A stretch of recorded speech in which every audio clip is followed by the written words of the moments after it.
Igbo bi wekene kwa mụ na Igbo ndị ọma njem ọnụ biko na naiji good news wee bịa. Kedu good news aji bịa na asị onye metụ ọfụma ya etoo ya. Kedu onye ji maka ya wee bịa? Johnson Suleman, Apostle Dr. Johnson Suleman, afia ọkwa dọkịta nke so nne okwukwe chọọ adịla ya ka o wee dị ebube adịla Dr. Apostle Johnson Suleman. Ọ nọ na Awuchi, Edo State.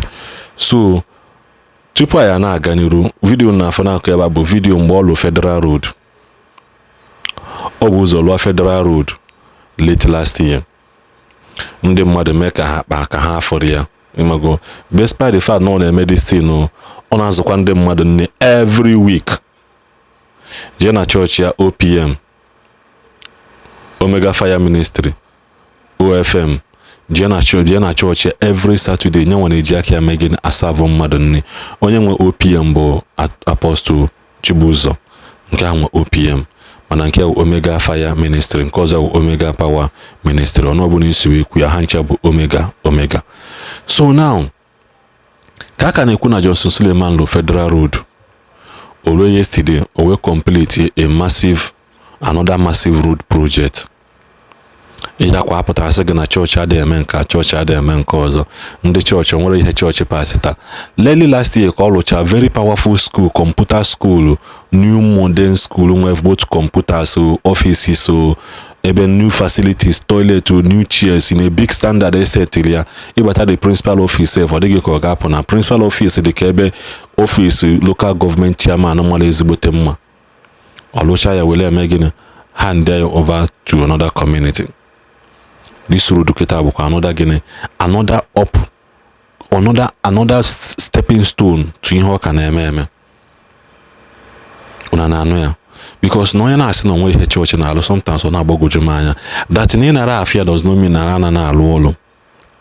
Before you bịa sị na ego ndị mmadụ ka emere nke ọzọ mee nke ọzọ, ego ejikwa wee volunteer ego wedo ngwa na-ekwu ego one ka etolidi ya. Mmadụ one ka ịmada you can point at hand today sị na ha na-eje Church Johnson Suleman. No, si kwuo ya na ọ bụrụ na kịta na agbakọ ego niile unu nyego n'ọfere nke mgbe 1 year, will it be enough igote 1 bag of cement? Then ka na unu na-blame church na church arụrụ nga na-eji ego ndị mmadụ wee lụọ ọrụ. Then go back to your local government allocation na batalo your state. Ịmazi ego one your local government kwesịrị iji na-alụlụ gị ọrụ. Local government gị go back there, you will Google will phone gị baa na your Google now. Ka ije search ya ego one bụ allocation for your state in January 2026. Then you check the mazi ego one bata na your community. After that, then mazi ego one the local government chairman unu lili. Then before you blame we church, blame kene ị na-akwụ ụgwọ tax. Bank na ama nọọsụ olu gị ego na kedafia tarifu. Ana ama nọọsụ olu gị ego card maintenance. Every weekend ndị bank na ama nọọsụ ego weekend charges. Transfer bụ na email anapụlụ gị ego amapụlụ. Ọsụkwa the transfer fail, ha ego ha napụ gị for failing of that transfer, ha ma nwechi ya tia back. Then ị na-akwụ ụgwọ ọkụ ide afụ. Ị na-akwụ ụgwọ mmiri ide afụ. Ịpụwa n'ezi nchi igo 1,000 naira last week, ịpụta kịta ihe gị 4,000 or 3,000. Still na affairs normal thing, no the way of life. You know the after people pastors no. Pastor eme nka yokwu, pastor eme nka okwu. Putakene sikene ndị na wedo na hatara ya. Obugoro na aje ego ndị mmadụ nwana eme ihe, mana si nye ihe ha na-eme na ya. Mana nka nwe everything niile ndị gọọmenti anyị na-eme ala onwero nke afọla anya.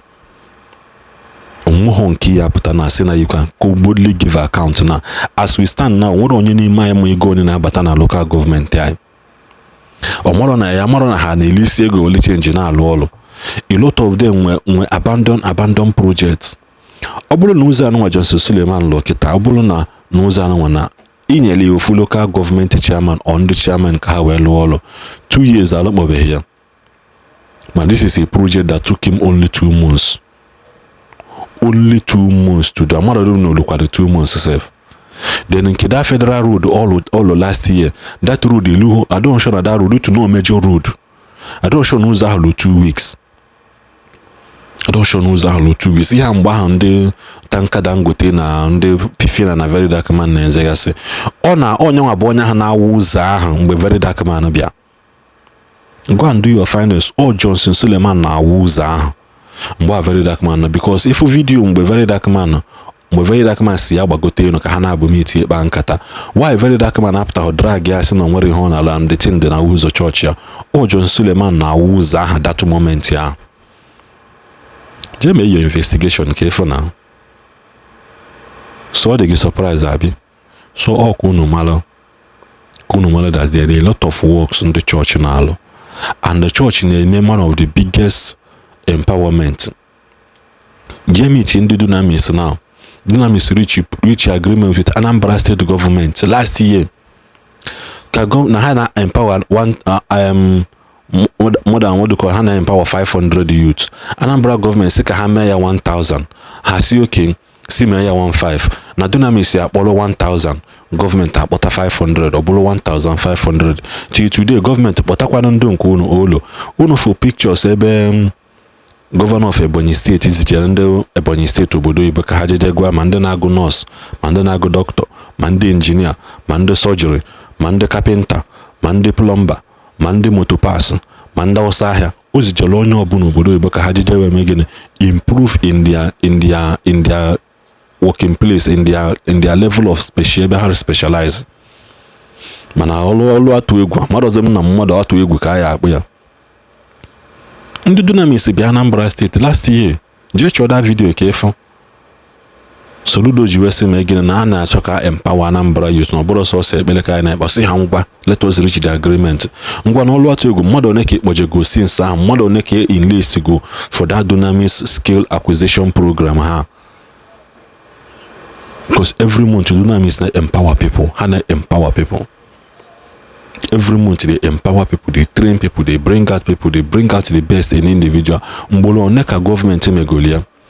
I know nene video ndo president Nigerian government jize Morocco ka hajeba ball. Till today, you go for school fees afro. Unu me agreement na ya na akwunde mmadụ for $500 every month. Unu megide what we to 400 hasino wahala. What we to 300 no problem. 300 one ihu na akwa ha to 200 man unu nede na akwa ihu na akwa ha 250. Kezo only the remaining $50 that is meant for those children. And upon that unu bind their halo no look how we dem wanna escape route, because na Morocco na Spain of yakwa na ahụ. Just don't know who does have perpetually granted under to your mercy. So because enough video na type congratulations to Johnson Suleman in the comment section, because all you here need to omeli here the government or meme. All you need to omeli here the government or meme. One of Nigeria or the one.